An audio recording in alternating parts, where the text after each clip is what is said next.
Di sini saya akan menjawab pertanyaan pertama, yakni sebutkan dan jelaskan hikmah diturunkannya Al-Quran secara berangsur-angsur. Hikmah diturunkannya Al-Quran secara berangsur-angsur, yang pertama itu memudahkan pemahaman dan penghafalan. Yang kedua, sesuai dengan kejadian atau situasi atau disebut dengan asbabun nuzul.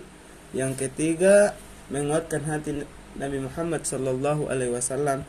Yang keempat, pendidikan dan pembinaan umat secara bertahap. Yang kelima, menunjukkan mukjizat Al-Quran. Yang pertama, memudahkan pemahaman dan penghafalan. Umat lebih mudah memahami dan menghafal ayat-ayat Al-Quran secara bertahap dibandingkan jika diturunkan sekaligus. Yang kedua itu sesuai dengan kejadian atau situasi atau disebut dengan asbabun nuzul. Ayat-ayat Al-Quran diturunkan sesuai dengan peristiwa tertentu, memberikan solusi langsung terhadap masalah yang dihadapi umat. Yang ketiga itu menguatkan hati Nabi Muhammad SAW. Ayat-ayat diturunkan secara bertahap untuk memberikan ketenangan dan motivasi kepada Nabi Muhammad SAW dalam menghadapi tantangan dakwah. Yang keempat itu pendidikan dan pembinaan umat secara bertahap. Penurunan bertahap memberikan waktu bagi umat untuk mempraktikkan ajaran Al-Quran sedikit demi sedikit, sehingga perubahan dapat berlangsung secara perlahan tapi efektif. Yang kelima itu menunjukkan mukjizat Al-Quran. Penurunan yang sesuai dengan berbagai situasi menunjukkan keistimewaan dan keajaiban Al-Quran. Sejarah jam'ul Quran wa kitabatuhu pada zaman Nabi Muhammad SAW. Yang pertama itu Al-Quran dihafal oleh para sahabat dan ditulis di berbagai media seperti kulit, tulang, dan pelepah kurma. Yang kedua, belum dikumpulkan dalam satu mushaf karena ayat tersebut turun hingga wafatnya Nabi Muhammad SAW. Yang kedua, pada masa Khalifah Abu Bakar As-Siddiq. Yang pertama itu pengumpulan dilakukan setelah banyak penghafal Al-Quran wafat dalam perang Yamamah. Yang kedua, Zaid bin Sabit memimpin tim untuk menghimpun ayat-ayat Al-Quran berdasarkan hafalan dan catatan sahabat.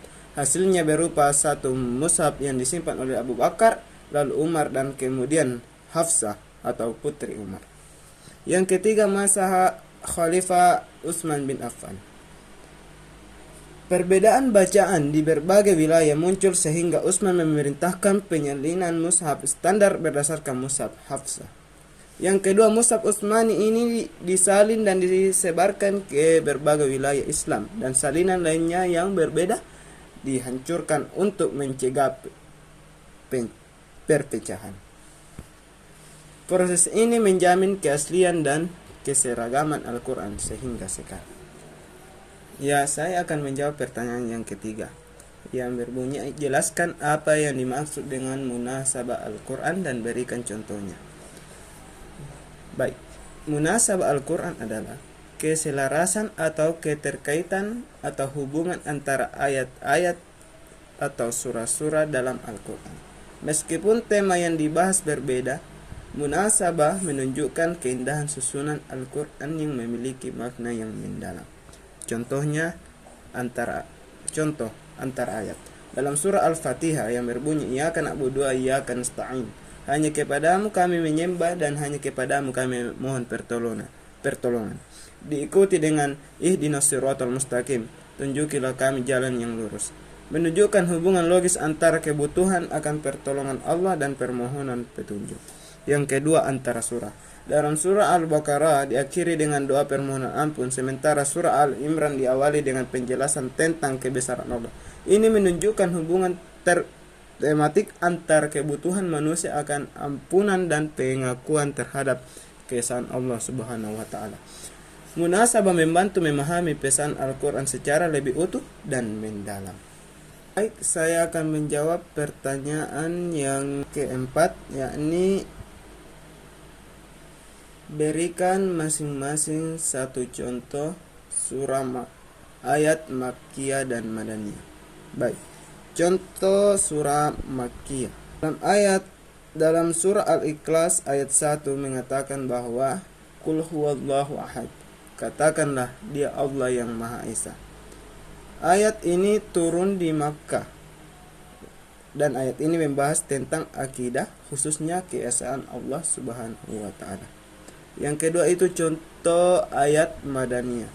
Dalam surah Al-Baqarah ayat 183 yang berbunyi, "Ya ayyuhalladzina amanu kutiba alaikumusiyam." Wahai orang-orang yang beriman, diwajibkan atas kamu berpuasa. Ayat ini diturunkan di Madinah, berisi hukum tentang kewajiban berpuasa di bulan Ramadan. Makkiyah biasanya membahas tauhid dan keimanan, sedangkan Madaniyah lebih banyak mengatur hukum dan syariat. Saya akan menjawab pertanyaan yang kelima, yakni jelaskan apa yang dimaksud dengan ayat al-muhkam dan ayat al-mutasyabih dan berikan masing-masing contohnya. Ya. Yang pertama itu ayat al-muhkam. Ayat al-muhkam adalah ayat yang maknanya jelas, tegas, dan tidak memerlukan penafsiran tambahan. Biasanya berkaitan dengan hukum, akidah, atau nasihat langsung. Contohnya surah Al-Baqarah, Quran surah